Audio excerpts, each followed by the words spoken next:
Well, the title definitely doesn't lie. There is a knock at a cabin, so I can at least say that part didn't disappoint me. But I do think the book style, The Cabin at the End of the World, does sound cooler.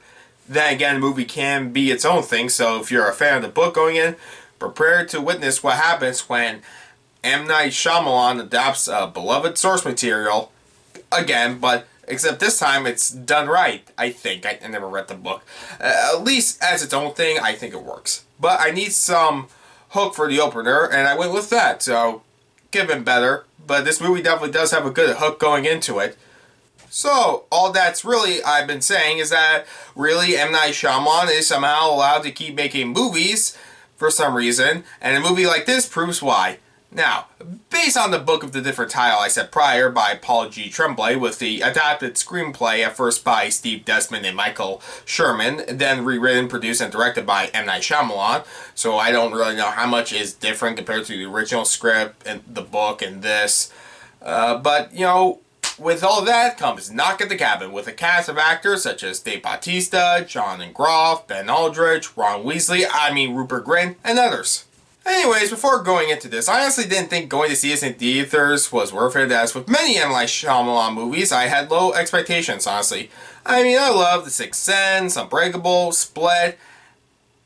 That's it. I was heavily disappointed by Glass, and as for his other movies, word of mouth is enough. I mean, I'm rewatching like Avatar: The Last Airbender now, and I'm like, man, I'm so glad I didn't watch that movie as a kid. Anyways, yeah, I mean, look, sure, some are better than others, but with Glass just being lame, bad, and then Old being the return to form for so bad it's funny, a premise like this, I didn't know if Shyamalan could pull it off. The premise is that a kid named Wen, played by Kristen Cui, is vacationing with her parents Eric, played by Jonathan Groff, and Andrew, played by Ben Aldrige, at a cabin in the woods, only for a group of random and seemingly crazy people, including Dave Bautista, Quinn, Rupert Grint, and Nikki Amuka-Bird, taking the family hostage and tell them unless they make the ultimate sacrifice soon, the world will end, with it being uncertain if it's actually true and possible these crazy people, you know, aren't actually so crazy, or is it all just a coincidence, and this family will have to do all it takes to escape the fort to get out alive. I'm not going to spoil any of the movie. I mean, there is plenty of stuff to talk about, the themes, plot twists, or whatever, but I will say with brands like this, I honestly love it so much based on concept alone. I mean, utilizing one location, making those out of a simple concept that works at movie length, instead of just being like, this would be better as a short film, like, you know, it was short and to the point, and I love it for that. But most of all, now that I saw the movie, I can also say that it's actually really, really good. I was worried about the above average reviews going in, because I thought I'd still be disappointed, or I wouldn't have. Okay, well, yeah, I didn't love it. I really like it, but love might be a bit much. But truth be told, I only went to go see it in theaters because I had a discount. But honestly, I'm glad I went. I did think it was worth seeing in the theaters for me personally. The guy I'm with didn't think it was worth it, but it was worth it for me. Now, the movie had me stuck in my seat from beginning to end, so honestly, it got right into it faster than I thought, as it begins a little flawed where, at least in my opinion, that some of the camera choices are more clunky than unnerving than I think they thought they'd be. But before I say anything else, the cinematography in this movie is amazing. You'll have shots where people exit one location, then sticks with them, then they go back inside the building so seamlessly, stuff like that, but spread apart. Stuff in the foreground perfectly blended with things happening in the background. It's a really well shot movie. It just looks great. Easily the best cinematography I've seen so far this year. Then again, this is the fourth movie I saw this year, and Infinity Pool is still probably battling it out for best cinematography so far this year, because I only seen 4 movies, and those were the only 2 good movies I've seen so far this year.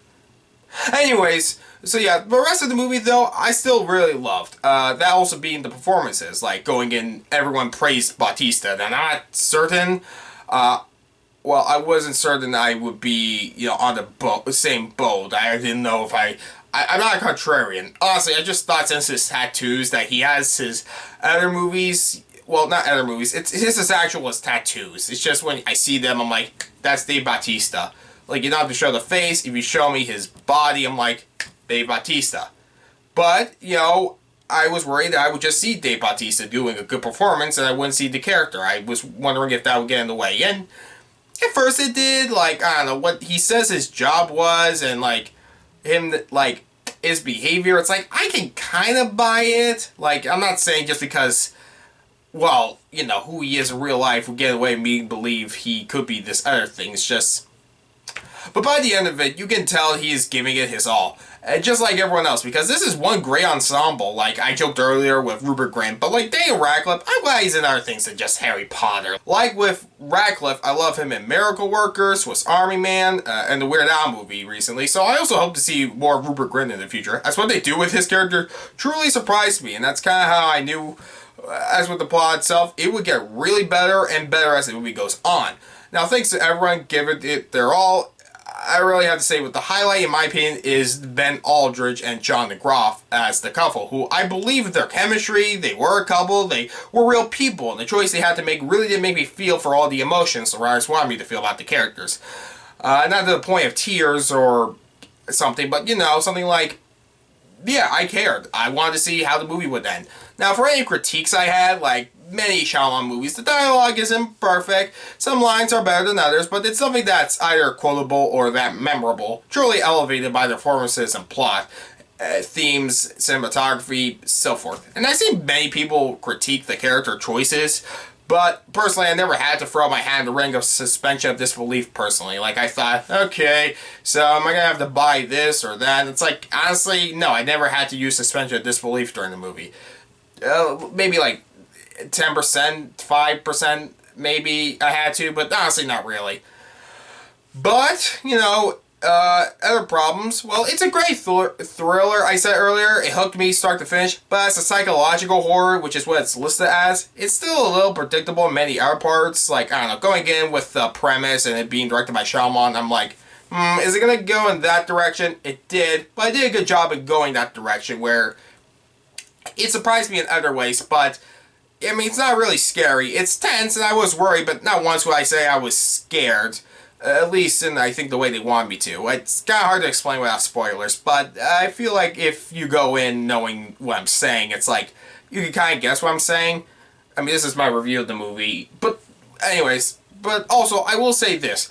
Being based on a novel I feel like I heard of, that being, I think I once saw it at Barnes & Noble's, or maybe on the bestsellers list, I did look up the plot of the book just out of curiosity to see, because, you know, I saw some articles saying the original plot twist in the book was blank, and I'm like, just for the review, I'm curious what was done differently. And I can't give an honest comparison about was the book or the movie better, since I read the synopsis off of Wikipedia, as I actually watched the movie. But I guess I recommend the book too. I'm just saying, if you really loved everything about the book, the movie does make some changes, and whether or not you see it as an improvement, it's up to you. I can see why someone would like the book better and be pissed with like what they do with like some character choices that are different.